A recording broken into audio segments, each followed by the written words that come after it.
Media times news channel देख रहे आप सभी दर्शकों का बहुत बहुत स्वागत है। मैं हूं रमनदीप कौर। इस वक्त की बड़ी खबर आ रही है प्रयागराज से। क्या है पूरा मामला, देखने के लिए बने रहिए हमारे। ऑटो सेल चौराहे पर अधिवक्ता आलोक मिश्रा पर हमले की घटना को लेकर अधिवक्ता समुदाय में भारी आक्रोश फैल गया है। आरोप है कि एमआरएफ के मनबद कर्मचारियों ने मिलकर आलोक मिश्रा पर हमला किया, जिसमें 3 अधिवक्ता गंभीर रूप से घायल हो गए। घटना की सूचना मिलते ही इलाहाबाद हाईकोर्ट के पूर्व बार काउंसिल अध्यक्ष अशोक सिंह मौके पर पहुंचे और तत्काल सिविल लाइन में एफआईआर दर्ज कराई तथा चोटिल अधिवक्ताओं को अस्पताल में भर्ती कराया। वहीं जनता टीवी से बात करते हुए मामले को लेकर पूर्व अध्यक्ष अशोक सिंह ने चेतावनी दी है कि अगर गिरफ्तारी नहीं होती है तो कल हम इस रणनीति की तय करेंगे और आगे आंदोलन होगा।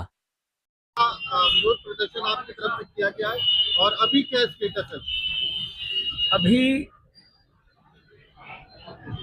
एफआईआर तो दर्ज है और हमारे अधिवक्ता साथी लोग डीसीपी के यहाँ हेडक्वार्टर गए थे। उन्होंने शाम तक गिरफ्तारी का आश्वासन दिया है। 8 बजे तक गिरफ्तारी होगी। कितने लोगों की गिरफ्तारी की मांग? अब एफआईआर में जांच पड़ताल वो लोग कर लेंगे, क्योंकि सबको तो जानते नहीं है ये लोग। कुछ नाम लिखे होंगे और कुछ अज्ञात होंगे, तो ये पुलिस का विषय है कि देख करके कि कौन कौन लोग थे, उन लोगों की गिरफ्तारी करें। लेकिन मेरा बस एक चीज कहना है कि हमारे अधिवक्ता को जिसको देखो उसको ये लगता है कि अधिवक्ता सबसे कमजोर आदमी। इस तरह के मनवर आपराधिक प्रवृत्ति के लोग जो हमारे अधिवक्ताओं पर हमला करते हैं, ऐसे लोगों पर कठोर से कठोर कार्रवाई होनी चाहिए। अन्यथा की स्थिति में जहां देखिए वहां अधिवक्ता पे हमला, और ये हम लोगों को मंजूर नहीं है। मेरा तो अपना मानना है कि पुलिस डिपार्टमेंट फिलहाल अभी तो उन्होंने मेरी तत्काल एफआईआर दर्ज की, गिरफ्तारी के लिए वचन दिया है, क्योंकि समय लग सकता है, तो हम लोगों ने शाम तक का समय दिया है। डीसीपी ने भी इन लोगों को आश्वासन दिया है, तो हम तब तक इंतजार करते हैं। पूरी घटना क्या हुई थी? पूरी घटना में यह है कि हमारे अधिवक्ता साथी जो भी था अपना किसी टायर वगैरह बदलवाने गए थे, लेकिन वो मनवर किस्म का आदमी है।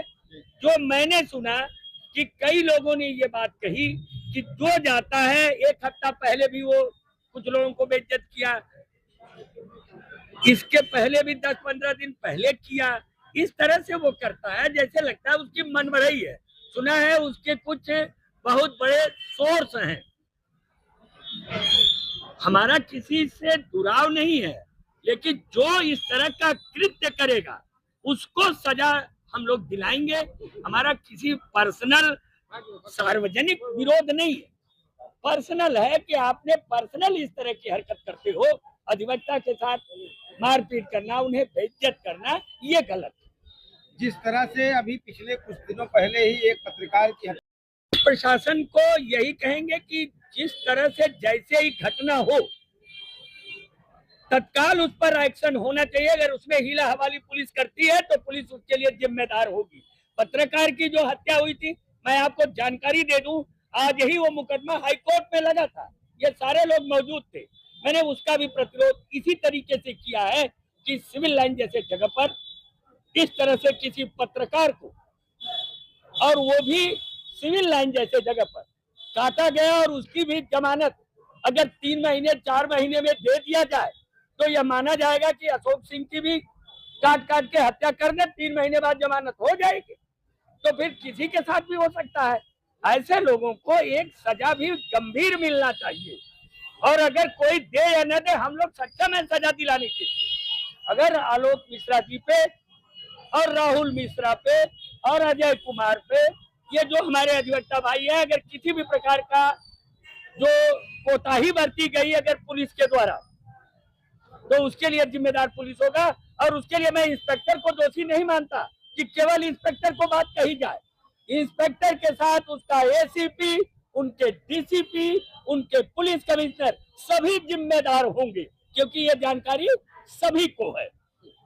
मैं तो ये मानता हूँ, एक चीज कह देता हूँ, इंस्पेक्टर कहते हैं वही एसीपी और डीसीपी मानने लगते हैं। मैं एक छोटा सा उदाहरण दे रहा हूँ, अभी कल की बात है। एक इंस्पेक्टर है सोराव में, इतना झूठ बोलता है और उस झूठ को जैसे पढ़ाएगा एसीपी डीसीपी को, वो उसी की बात मान लेते हैं। किसी दिन हमको डीसीपी को ही बुलाना पड़ेगा कि इन झूठों का भी इलाज करो। कानून का काम करने के लिए आपको सही जानकारी देनी होगी। अभी आप मिसगाइड कर दो, कोई भी मिसगाइड हो जाएगा। मेरा अल्टीमेटम है कि हमारे अधिवक्ताओं पे जिसने हमला की। प्रयागराज के शाहगंज इलाके में गुरुवार रात एक निर्माणाधीन मकान ढह गया।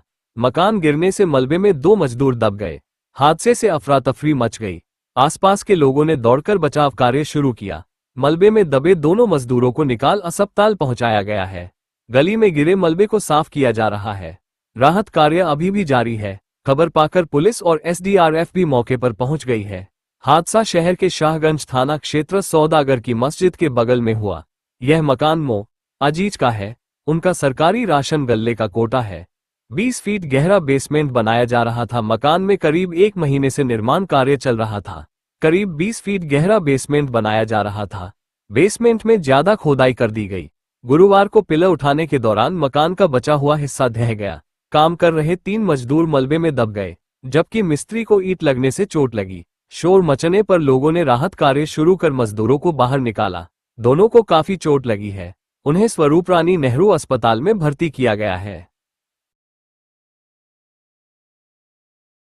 गुमशुदा दोस्त की तलाश में दर्द और भटक रहा दोस्त। बता दे, फतेहपुर के रहने वाला अरविंद विश्वकर्मा अपने तमिलनाडु के रहने वाले दोस्त केजे कबिन के संग संगम नगरी प्रयागराज माघ मेले में स्नान करने आया था, मगर क्या मालूम था कि दोस्त से बिछड़ जाएगा। जब टैक्सी लेने अरविंद गया तो केजे कबिन अचानक से आंखों से ओझल हो गया और इसके बाद वह नहीं मिला और अब अरविंद जगह जगह उसके पोस्टर चिपकता नजर आ रहा है और उसे ढूंढता नजर आ रहा है। अरविंद का कहना है कि उसका दोस्त केजे कबिन की दिमागी हालत कुछ कमजोर है और उसके साथ वह बालाजी गया था और इसके बाद वह यहाँ आया था, मगर यहाँ से केजे कबिन उससे बिछड़ गया है और अब उसने ऑनलाइन कंप्लेंट भी की है और थाने में भी तहरीर दी है और जगह जगह पोस्टर लगाकर उसे ढूंढ रहा है और लोगों से अपील की है, अगर कोई मिल्को का कमिंग मिलता है तो उसे जरूर संपर्क करें।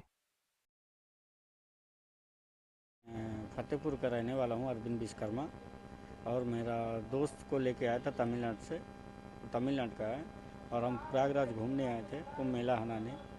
उसको लेके आने के बाद बस से उतरे, इसके बाद हम ऑटो लेने गए थे, तो उस बीच में 10 सेकंड का गैप हो गया था, उस वजह से गायब है। अभी 4-6 दिन से मैं यूं ही ढूंढ रहा हूं, पेपर इस तरह चिपका रहा हूं और कंप्लेन भी की है। कंप्लेन करने के बाद सर को बुलाया है, इस तरह मीडिया में दिखा कि भाई जो भी प्रयागराज वासी हो देखना तो थोड़ी मेरी मदद करना, आपसे मान दया होगी। मेरा अरविंद विश्वकर्मा नाम है, केजे कबिन। थोड़ा माइंड से डिस्टर्ब है सर। 9 नंबर थाने में की है और चौकी में की, ऑनलाइन भी कंप्लेन की है। 6381517596। जिलाधिकारी राजनीतिक दलों के प्रतिनिधियों के साथ निर्वाचक नामावलियों का विशेष प्रगाढ़ पुनरीक्षण कार्यक्रम 2026 के संबंध में की बैठक। राजनीतिक दलों के प्रतिनिधियों से अर्ह मतदाताओं का फॉर्म 6 भरवाए जाने का किया अनुरोध। किसी भी अपात्र व्यक्ति का मतदाता सूची में नाम न रहे तथा सभी पात्र मतदाताओं का नाम मतदाता सूची में अवश्य सम्मिलित हो।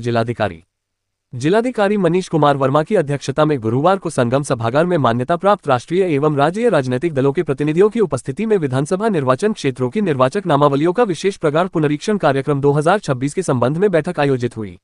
जिलाधिकारी ने बैठक में उपस्थित राजनीतिक दलों के प्रतिनिधियों से कहा कि अभियान के अंतर्गत निर्धारित कार्यक्रमानुसार दावे और आपत्तियां प्राप्त करने हेतु दिनांक 6 फरवरी 2026 को अंतिम तिथि निर्धारित है, जिसमें मात्र 1 दिन ही शेष है।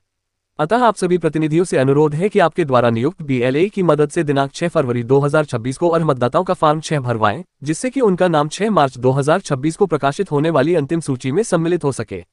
उन्होंने कहा कि जो भी सदस्य 1 जनवरी 2026 की अर्हता तिथि के अतिरिक्त 1 अप्रैल, 1 जुलाई, 1 अक्टूबर -2026 को 18 वर्ष की आयु पूर्ण करने वाले हैं, वे सभी अपना नाम मतदाता सूची में सम्मिलित कराए जाने हेतु फॉर्म 6 घोषणापत्र के साथ भरकर संबंधित बूथ लेवल अधिकारी, निर्वाचक रजिस्ट्रीकरण अधिकारी के कार्यालय में जमा कर दें। ऐसे सभी नए मतदाताओं का नाम प्रकाशित होने वाली अंतिम सूची में सम्मिलित हो जाएगा। उन्होंने सभी प्रतिनिधियों से नए वोटर्स बनाए जाने में सहयोग करने के लिए एवं BLO से संपर्क कर ज्यादा से ज्यादा अर्ह मतदाताओं का फॉर्म 6 अनुलग्नक 4 सहित घोषणापत्र के साथ BLO को उपलब्ध कराने के लिए अनुरोध किया। गोली पे जिसकी तबीयत चली तो उसका कल लास्ट डेट है, क्या है कब तक की अपडेट है, क्या कहा से? आज समस्त जितने भी राजनीतिक दल हैं उनके साथ बैठक की गई, क्योंकि 6 फरवरी तक दावे और आपत्तियां दिए जाने का अंतिम दिन है। तो सबसे ये रिक्वेस्ट की गई सारे पॉलिटिकल पार्टी से कि जो ड्राफ्ट रोल का प्रकाशन हुआ था उसमें अगर किसी को भी, हालांकि लगातार हम लोगों को फॉर्म 6, 7, 8 प्राप्त हो रहे हैं और सारे पॉलिटिकल पार्टीज़ का सहयोग भी प्राप्त हो रहा है। जो हमारे नो मैपिंग वाले वोटर्स हैं उनकी भी सुनवाई लगातार चल रही है। लॉजिकल डिस्क्रिपेंसी में जितने हमारे वोटर्स मिले हैं उनकी भी सुनवाई चल रही है। तो इन सारी प्रक्रियाओं से एक बार पुनः सबको, सारे राजनीतिक दलों को अवगत कराते हुए जो भी माननीय निर्वाचन आयोग के अद्यतन निर्देश थे उसके बारे में बताया गया। और 6 फरवरी अंतिम तिथि है दावे आपत्तियां रिसीव करने की। तो आज 5 तारीख को उन सभी लोगों से रिक्वेस्ट की गई है कि अगर अभी भी किसी के पास कोई ऑब्जेक्शन या कोई भी ऐसी बात हो तो वो हमारे BLOs को संपर्क करके उनको अपनी आपत्ति वगैरह उपलब्ध करा सकते हैं या अपने संबंधित TRO से भी संपर्क कर सकते हैं। लगभग कितनी संख्या थी और कितने उसके आ चुके हैं? नहीं, अभी तो बहुत सारे हम लोगों के पास लगातार लगभग 1.5 लाख से ज़्यादा फॉर्म 6 आए हैं और फॉर्म 7 और फॉर्म 8 भी लगातार आ रहे हैं। इसके अलावा जो नो मैपिंग वाले हमारे वोटर्स थे उन सभी लोगों की सुनवाई भी लगातार चल रही है और उसमें भी जिनको नोटिस जारी किया गया वो लोग दस्तावेज लेके जो अलग अलग केंद्र बनाए गए वहाँ पर उपस्थित हो रहे हैं। लॉजिकल डिस्क्रिपेंसी में भी जिन मतदाताओं के नाम में कुछ मिसमैच हो गया है उसमें भी लगातार प्रक्रिया की जा रही है और ये सारी कार्यवाही 27 फरवरी तक पूरी कर ली जाएगी, क्योंकि 6 तारीख तक दावे आपत्ति दिए जाने का अंतिम समय, इसीलिए आज बैठक की गई। प्रयागराज के पुराने शहर में सड़कों पर कब्जा कर अतिक्रमण करने वालों के खिलाफ अभियान तेज हो गया है। गुरुवार को नगर निगम की टीम ने पुलिस और RAF के साथ अभियान की शुरुआत की। जानसेनगंज स्थित शाहगंज इलेक्ट्रॉनिक मार्केट में टीमों ने लाउडस्पीकर से ऐलान किया कि दुकानों के सामने से खुद अतिक्रमण तोड़े, अन्यथा बुलडोजर चलने जा रहा है। इससे अफरा तफरी मच गई। इलेक्ट्रॉनिक मार्केट में सैकड़ों दुकानें हैं। गलियों में दुकानों होने के बाद दोनों साइड की सड़क पर अतिक्रमण कर लिया गया है। इससे वहां से पैदल निकलना भी मुश्किल होता है। टीमों ने ऐलान के बाद कार्रवाई शुरू कर दी। हालांकि कुछ दुकानदारों ने खुद ही अतिक्रमण हटाना शुरू कर दिया। इलेक्ट्रॉनिक मार्केट में नगर निगम के अतिक्रमण दस्ते बुलडोजर की कार्रवाई शुरू कर दी। दोपहर तक करीब 3 दर्जन दुकानों के आगे से या तो अतिक्रमण हटाया गया फिर ध्वस्त कर दिया गया। इसी तरह पुराने शहर के चौक, सब्जी मंडी, निखास कोहना, सेवई मंडी, शाहगंज आदि में भी अतिक्रमण की वजह से वाहनों का निकलना मुश्किल है। टीमें वहां भी ऐलान कर रही है। देश दुनिया की खबरों के लिए world media times news channel को सब्सक्राइब करें।